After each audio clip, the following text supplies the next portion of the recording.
ছাত্রকে পড়াতে পড়াতে একটু রাত হয়ে গেল। ছাত্রের মাকে যখন বললাম, ভাবি কাউকে দিয়ে আমাকে একটু গলির মোড় পর্যন্ত এগিয়ে দিতে পারবেন?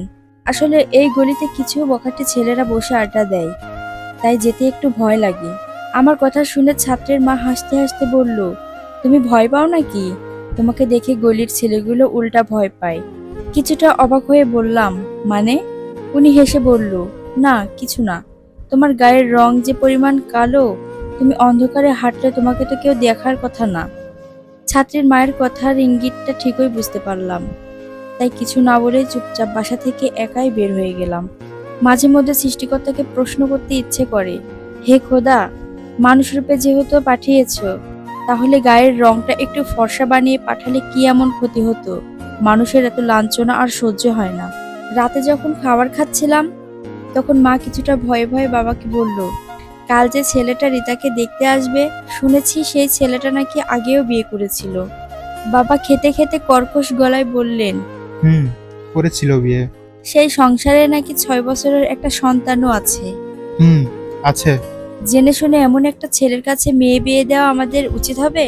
বাবা প্লেটটা দূরে সরিয়ে মায়ের দিকে রাগী চোখে তাকিয়ে বলল, তোমার মেয়ের জন্য এমন ছেলে পছন্দ করব না তো রাজকুমার পছন্দ করব?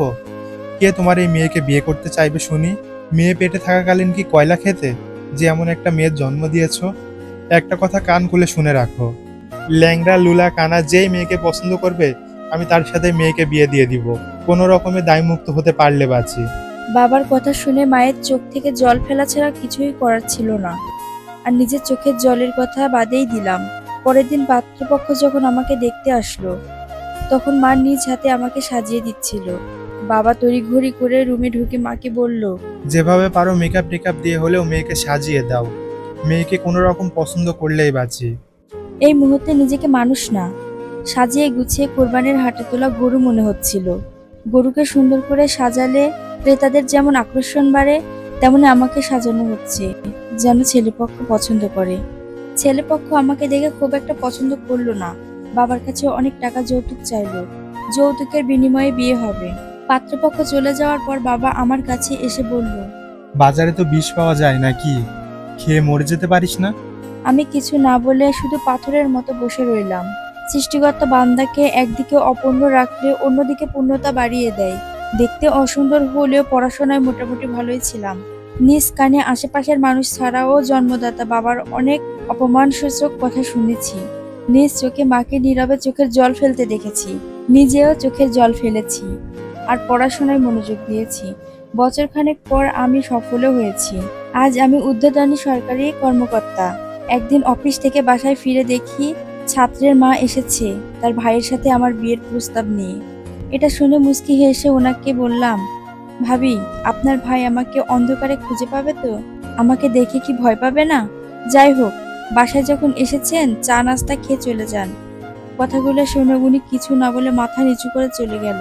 একদিন সকালে ঘুম থেকে উঠে দেখি যে পাত্র আমাকে যৌতুকের বিনিময়ে বিয়ে করতে এসেছিল, সে পাত্র বাসায় এসে হাজির।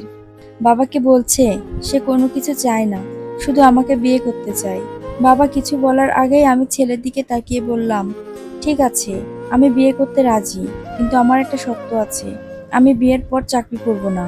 আমি যখন বললাম আমি বিয়ের পর শুধু সংসারে মন দিব, স্বামীর সেবা যত্ন করব, বাইরে চাকরি বাকরি করতে পারবো না, ছেলেটা অবাক হয়ে বলল, এত বড় চাকরিটা না করলে তো হবে না।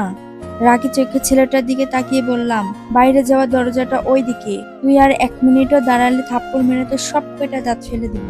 ছেলেটা কিছুটা ভয় পেয়েই বাসা থেকে দ্রুত বের হয়ে গেল। বাবা আমার কাছে এসেই বলল, তুই কি বিয়ে করবি না? আমি বললাম, অবশ্যই বিয়ে করব, যদি কোনো ছেলে আমাকে চামড়া দেখে বিবেচনা না করে, আমার চাকরির প্রতি লোভ না করে, তাকেই বিয়ে করব। কিন্তু মা। বাবাকে থামিয়ে বললাম, বাবা আমি দেখতে কালো হই আর যেমনই হই না কেন, আমি তো তোমারই মেয়ে। মানলাম বাবা হিসেবে আমাকে নিয়ে তোমার টেনশন হতো, এবং হওয়াটাই স্বাভাবিকও। তবুও তুমি কি করে পারতে নিজের মেয়েকে এতটা কষ্ট দিয়ে কথা বলতে? বাবা, সৌন্দর্য বা শারীরিক গঠন মানুষের হাতে থাকে না, তবুও ঘরে বাইরে সব জায়গায় প্রতিনিয়ত অপমানিত হয়েছি। বাবা, কালো মানুষের শরীর থেকে কি পচা গন্ধ বের হয় নাকি? যে ওদের দেখলে সভ্য সমাজের মানুষ নাক ছিটকায়। আমার কথা শুনে বাবা যখন চুপ করে রইল, আর আমি বাবার সামনে থেকে নিজ রুমে চলে গেলাম।